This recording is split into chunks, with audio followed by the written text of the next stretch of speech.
YouTube World, your boy Halucha Lucha, aka Matthew J. Brownlee, and I'm back with another NXT review breakdown thing with Jake. We already know how it is. I ain't gotta talk about it that much. I talk about NXT and I say whatever is good or not. I say what is going on. Of course, this is me spilling the NXT, the good, the bad, and the new champions. Let's talk about it. Before I get into it, though, make sure you like, comment, subscribe, and tell me what you guys think about NXT. Um, so, of course, I got my handy dandy notebook. I'm not on my bed, actually. I'm sitting on the floor, and I think this is a little better for your boy now. As I get into this review, the settings a little bit different. You see your boy a little bit different. See how it's gonna work out. Probably been better if I had carpet, but it's all good in the hood. So soon as the show starts, you get Kushida's already in the ring. They're AEW style right now. They're getting to their first match, which is Kushida versus Dream versus Champa. Dream makes his entrance, and then Tommaso Ciampa attacks him because he don't forget you cost me my match. Yes, he did. Um, so this was a good match, a good triple threat start match when you have a Tommaso Ciampa, when you have a Kushida, when you have Velveteen Dream. I mean, there's no way you lose in this match. You can't have a bad match with these three. Uh, so yeah, of course they had a good match.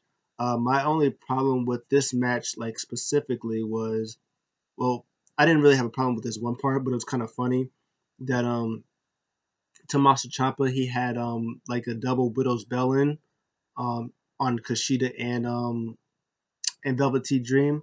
Velveteen Dream, like I think something happened, and I think Tommaso Ciampa pinned Velveteen Dream, and then Velveteen Dream kicks out, and then he pins Kushida for a two, and then Velveteen Dream kicks out again. It's like he's not even pinning you. Why you kicked out? But it's really weird for this match that they just re-put Tommaso Ciampa as a babyface again, as like he was just like heel mode. He was like just heel mode Tommaso Ciampa. It seemed like the stuff that he was doing with Kyle O'Reilly when he was beating up Jake Atlas and he was coming back murdering everybody. It seems like that had just squashed all of that. It was like, yeah, no, that didn't happen. Tommaso Ciampa's babyface now. So it seems like him and Velveteen Dream is going to be feuding. Um, Again, I don't. Dream is just there. He's literally just there for no reason. It's kind of depressing because like I feel like Velveteen Dream is ready for main roster, but maybe whatever his allegations that's going on is kind of probably preventing him from moving up to the main roster.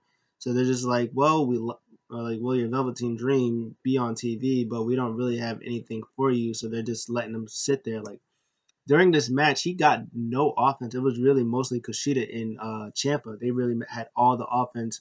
Kushida hit, I mean not Kushida. Velveteen Dream. I think he got a purple rainmaker with the mask on Kushida, and he got the Dream Valley Driver on him. And that was really it. He got a couple hits in, but that was really it. Kushida and Champa was like putting the boots to Velveteen Dream. Was like whole match. He didn't get no offense in. So yeah, and then of course at the end of the match, Kushida was getting beat down by Champa. He does a like reversal and Dreams cast again lays out Champa. Kushida hits a beautiful deadlift German suplex for the win. It seems like Kushida is about to be in line for a title, and my guess would be the cruiserweight title.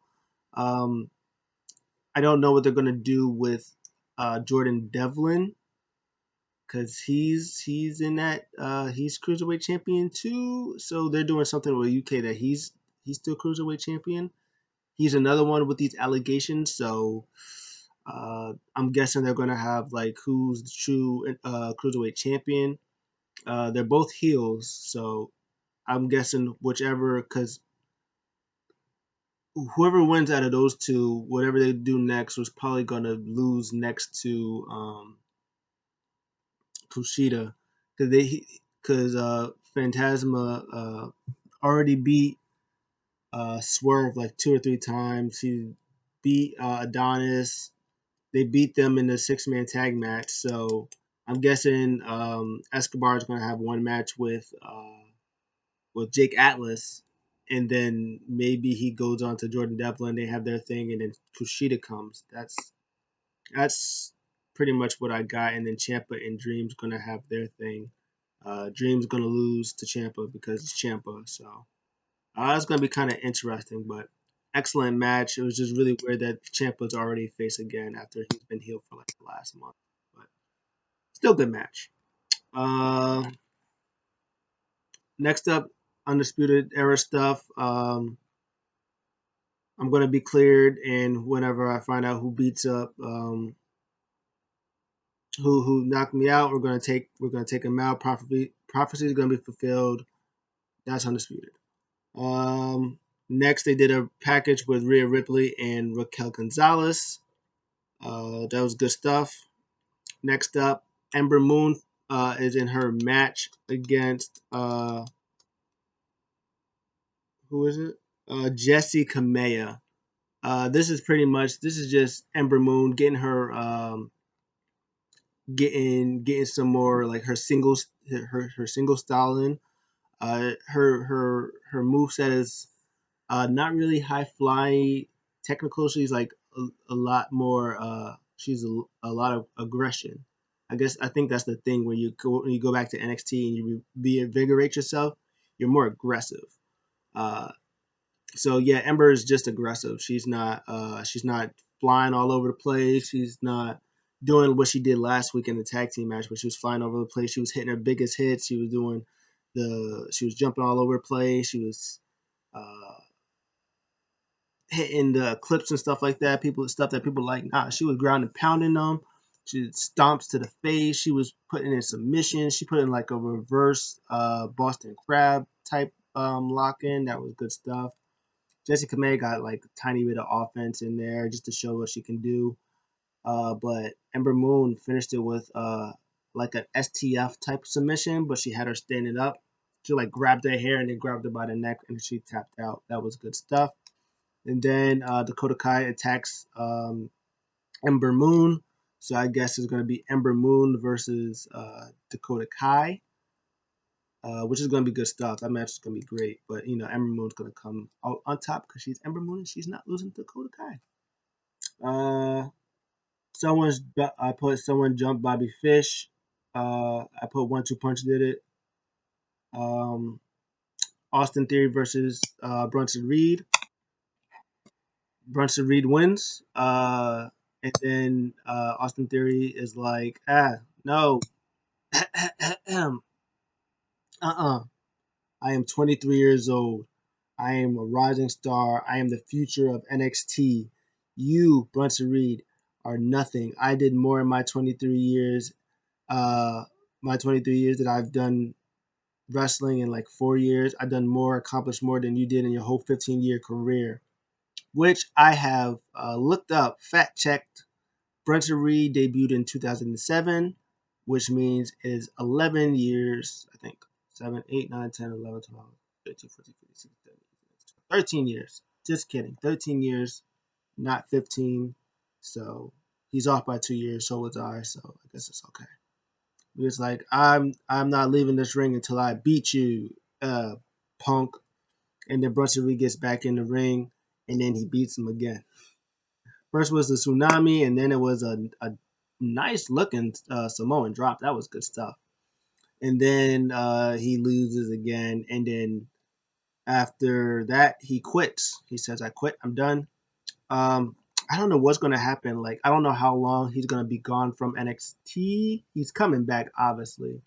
So my guess would be like Brunson Reed is getting all this momentum. Maybe he has like a North American Championship match. Like he has like an opportunity. Um, I don't know. I won't say he wins it, but I say he might be on like the cusp of winning it, and then he comes back and like costs them the match, and then that may be when he comes back and he wins, starts doing wins, uh, or maybe somebody might talk to him and convince him, but like, hey, you're a very good talent, but maybe what you're doing isn't the right way. Maybe he teams or he helps somebody to gets his confidence up to rack up wins. Or maybe Brunson Reed does win the championship and then Austin Theory attacks him and takes the title from him. I don't know. There's a couple of things, but good stuff from Brunson Reed. He's great. Austin Theory, good stuff from him. I think he's going to be a North American champion soon, very very soon. Next up, Xia Li really. I put Xia Li needs to win versus Casey. I bet she loses. Next up, um, they had the Legado de Fantasma versus Swerve Adonis and Jake Atlas. Another good match, 6-man tag match. Cruiserweights are fantastic, uh, and this match was fantastic. Of course, as always, babyface gets the upper hand at the beginning and towards the end, like in the middle match. Heels work over the baby faces, and then they get all the hot tags. Swerve got some good offense in. Jake Atlas, when he got tagged in from Adonis, he was running wild. He was doing some good stuff. Um, I don't know what's going to happen. It's really weird with the ending of this match. Um, there was this one nice spot that I want to get in there before I forget. Uh, Swerve and nope, Raul Mendoza, they were like the legal men, and they were doing some cool stuff like outside the ring or whatever. And they were fighting, and Joaquin Wall was getting ready to do like a tope suicida over the rope, and Jake Atlas catches him in midair and does a Spanish fly. That was fire.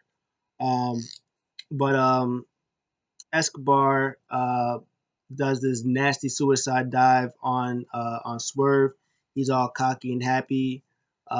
Jake Atlas hits the cartwheel DDT on Escobar. He's in his face yelling, "Yeah, I'm better than you!" All that other good stuff.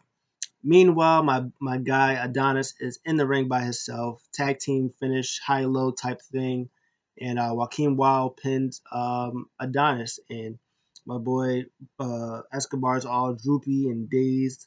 So my guess would be that Jake Atlas is getting title shot because he did it, and Escobar's not gonna be happy about that. But then they also won, and their tag team division. We're gonna talk about the tag team division in a second, but they need to be in tag team title picture. I don't know what they're gonna do with Swerve because unless they do like a triple threat, I don't know what's gonna happen because he's been honestly he put him in North American title picture. Like he don't need the cruiserweight title. There's enough cruiserweight titles. I have my own idea for the cruiserweight championship, but I'll talk about that if I have time. I don't want to go over 20 minutes, so if I have enough time, I'll do it. But if not, talk about it a different day. But that was good stuff.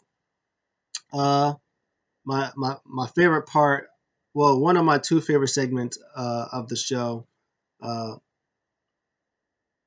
First one is Johnny the Garganos are in. They talk about the spin the wheel thing. Johnny Gargano's like, I hate wheels, which is hilarious. He was like, I hate wheels, all that stuff. And Kenneth was pretty much just telling him, hey, we got to do this because he's like, he was like, this is just practice. You're saying it's practice. So Johnny's like, okay, whatever. So he spins the wheel for next week. He spins it for a practice run. It's a buried alive match. He's like, oh, see, buried alive match. He wants to be buried alive, 6 feet under.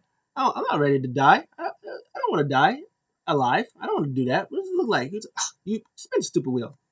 Karen spins the wheel. Of course, it's a street fight. She was like, oh, street fight? Of course. I beat EO. Easy. I'm undefeated in street fight. She was like, oh, yeah, good for you. You get a street fight. You're going to be women's champion, and I'm going to be buried 6 feet under. He was like, you know what? I'll spin it again. She was like, yeah, go spin it again. I was like, all right, give me a coal miners match. He spins it again.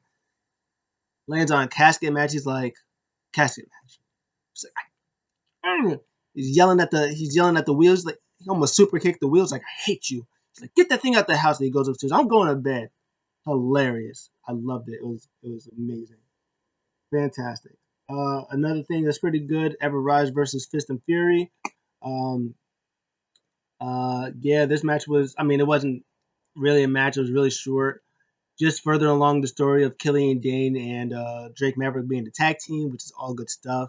Drake Maverick gets mad at one of the Ever Rise guys. Like, look at your friend. Just your only friend. You don't like, he's a loser. Stuff like that. Drake gets mad.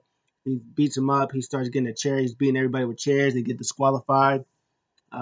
Killian Dane's looking at him all furious. He was like, oh, well, Drake's like, okay, punch me, whatever. He's like, that was great. That's great, mate. That's what, you see what you did there? You are beating them. You was whipping all of them with the chairs. That's what I want from you. He's like, that's what I like. And they played the music. He was like, whatever. And so they're going to be tag team. They're going to be Ever Rise, and they're going to be an official tag team. And they're going to start winning matches, and they're going to be tag team champions. They're going to be tag team champions. Next up, Kyle Roddy is also injured. Again, 1-2 punch did it. Um, Kyle doesn't know. Kyle gives 1-2 punch opportunity for tag team titles. Next up, Xylee versus Casey Catanzaro. Hey, guess what? Xylee loses. And then what makes it even worse, well, she gets mad. Well, the match was trash. But the story was fine, and she really, really needed to win. She didn't. She starts beating up Casey Catanzaro, and she's beating up what's my face, Kaden Carter. I was like, oh, this is good stuff. All right, she's getting mad. She's about to get deported back to China or something like that.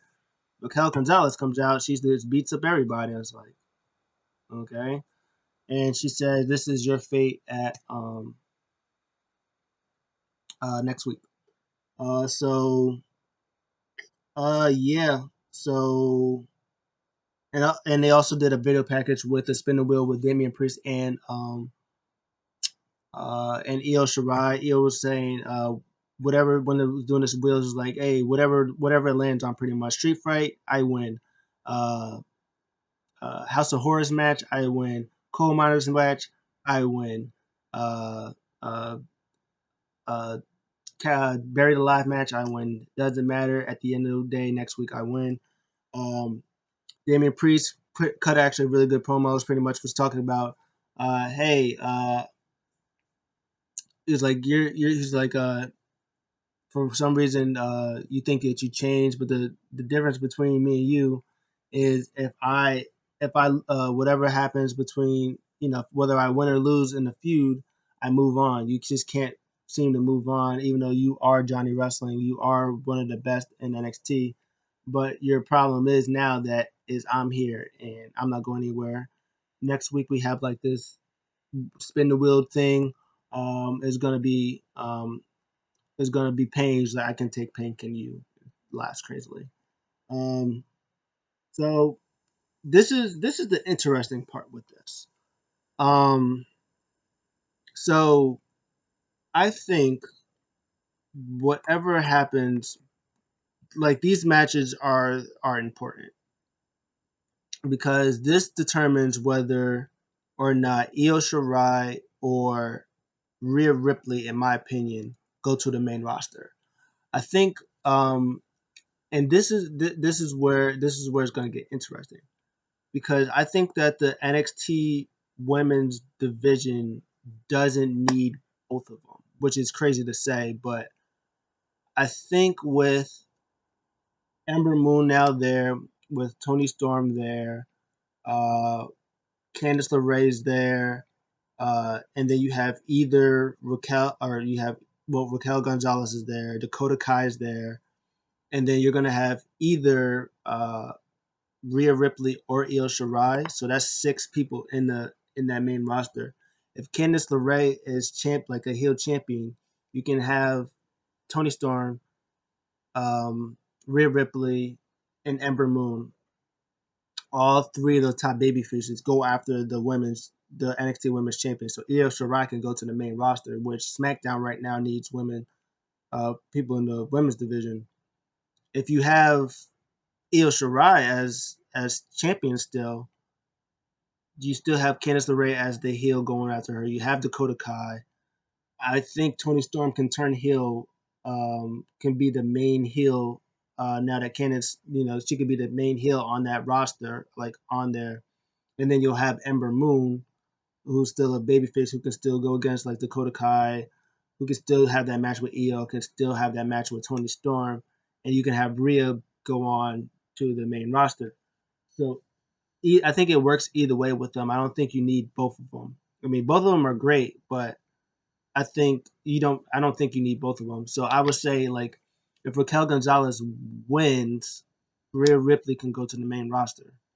If Rhea wins and Candice LeRae is new women's champion, that can happen. And then plus also you'll have Tegan Knoxville come back from injury whenever she comes back and rekindle her feud with Candice LeRae.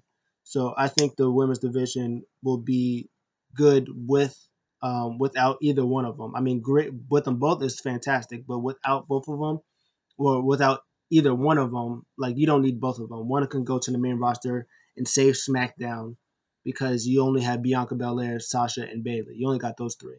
I mean, Natty's there too, but I mean, Bianca Belair, Sasha, and Bayley. So you put Rhea Ripley or Io Shirai in that mix. Oh, you're talking money right there. Now we're talking good stuff. So that's what I think will happen next week. I think one of them is going to win, one of them is going to lose, and one of them is going to get called up to the main roster. I just don't know who it is. I want to say Io Shirai, but it can easily be Rhea Ripley. Um, Cameron Grimes is great. Mackenzie's trying to do an interview with him to talk about his match next week. And Cameron Grimes, yeah, going to the moon, straight to the moon, yeah. I'm gonna beat him, yeah. Next week, I already know. Me and him next week, I'm gonna beat him again. Mackenzie's like, it's gonna be a House of Horrors match. He was like, House of Horror match? Who told you that? He was like, William Rico was like, you show? You know his accent sometimes. You kind of say it wrong. House of Horror? Nah, I'll go to the moon. I'm going to the, oh man, the moon. And Dexter Loomis was, of course, Lumen. So this match is going to be, one of those cinematic matches, and it should be great stuff. And my boy's going to win. My boy Dexter Loomis is going to win. Texas Thatch Catchem live, great stuff, loved it. Um, Timothy Thatcher's doing his live with his guy Anthony, who he calls Andrew, which is hilarious. He's showing them the moves. He taps out. He breaks the hold, and he shows them. He's like, "Hey, go for the leg." He shows another one. He holds it a little bit longer, even though after he tapped, and then he was like, "Hey, the leg's not working. Try the arm. Go for the arm." And then Anthony goes for the legs, and takes him out, and he uses that arm thing that he did on him, and proving that should catch him works. And then Timmy Thatcher's like, oh, word? He was like, okay, hey, referee, come in here. Hey, how about you, boom, pops him, ring the bell. And then it's funny how his name was actually Anthony, but the whole crowd was calling him Andrew. But this was just Timothy Thatcher just mollywopping Anthony and tapping him out to a single leg Boston Crab. He was like lesson over and stuff like that. This was fantastic. I don't see him winning any championship. So like the next feud for him, I want to see like a like a NXT, like someone from the NXT roster join. Like I want to see somebody like Austin Theory like become a Timothy Thatcher student. Oh, that would be great. Like to further the story, maybe he would come bring him under his shadow and was like shows him these new ways and stuff like how to do it. He was like, oh, this is your problem, and then something they would like do something, and then like he becomes a student, like he learns under him, he becomes a student, and then they start feuding, and maybe that's how Austin Theory becomes babyface and starts getting all these wins. Oh, that would be fantastic. Oh, I just thought of that. Oh, that'd be great.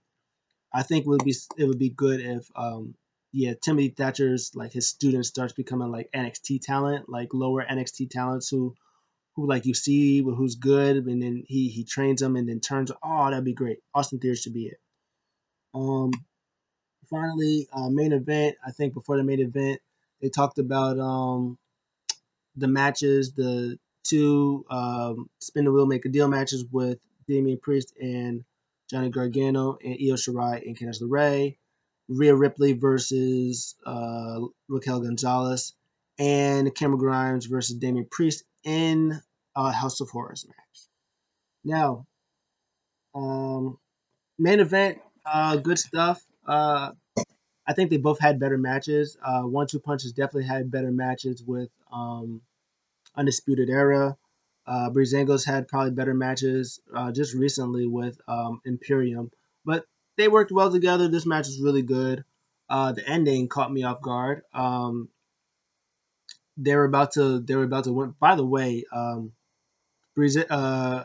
Fandango hit his leg drop, who he beat Chris Jericho at WrestleMania with. By the way, and Danny Burch kicked out. That was pretty impressive. But anyways, they were about to win. They hit the double super kicks. They both went to the top rope. Masked Iron Man pushes Fandango out the way. My boy Tyler Breeze sees it. He was like, "What's going on?" Um, and ref is looking. He was like, "I don't see nothing." Boom! Danny Burch low blow to Tyler Breeze.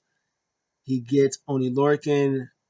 Boom, hits that spike DDT for the 1-2-3 in new NXT Tag Team Champions. Nice. I loved it. And guess who the masked man is? Pat McAfee. Wow. Pat McAfee got the attack on Adam Cole. Got was the hired hitman on Adam Cole. Was the man who got 1-2 punch to beat up the other two to earn their opportunities to be tag team champions. Fantastic stuff. Um, I enjoyed it. I was surprised, didn't see it coming. Well, I saw it coming because I worked and I came home from work and I saw it. But it was still good stuff. I enjoyed it. And this is where I don't think that Undisputed Era are getting the tag team titles back. They've had it 3 times. They don't need it, so they're literally putting over. This is another team who's ready for the main roster. But I think this is like Undisputed Era, like all of them as the cohesive unit is turning babyface. It's not just Adam Cole and Kyle O'Reilly. It's the whole Undisputed Era, which is good stuff. The only thing I can see is one or two things happening. Uh, 1-2 punch losing the titles, dropping the titles back to Breezango, or them losing to Killian Dane and Drake Maverick. I think that Legado de Fantasma, I think they're gonna have this prophecy where they're all gonna be tag team champions, but they're not gonna take it off of 1-2 punch. So unless they do like a triple threat tag team match where Legado de Fantasma gets up in there, which I don't see that happening. I think they're going to keep doing their things with swerving them for a little bit. Then Breezango, I see Breezango getting those titles back from them, and then Legado de Fantasma get the titles from them, and then Drake Mavericks and Killian Dane get the titles from them. Their tag team division seems like it's heating up a little bit. You got the tag team division there. I want to see the Cruiserweight title championship. I want to see it go on 205 Live. I want to see it also on Raw and SmackDown. I would love for like these guys to go on the main roster, like Rey Mysterio, Ricochet, um, Ali. I would just love to see them go cross brands. They're all near each other. I would love for that to happen. Personally, I would. They probably won't, but that would be great stuff. Especially since like 205 Live is like it they air it right after SmackDown, which is on which is in the Thunderdome. So anything can happen. But yeah, that was SmackDown. That was NXT. Uh, Great show, great build. I'm gonna give it I'll give it a B plus. I love the beginning of the match. I love the ending of the match. Everything else was just in between. There was filler, but like the stories and the stuff were there. It was great stuff. I enjoyed all of it. What did you guys think? Let me know. Did you like it? Did you not like it? Still the NXT. I'll see you guys in the next one.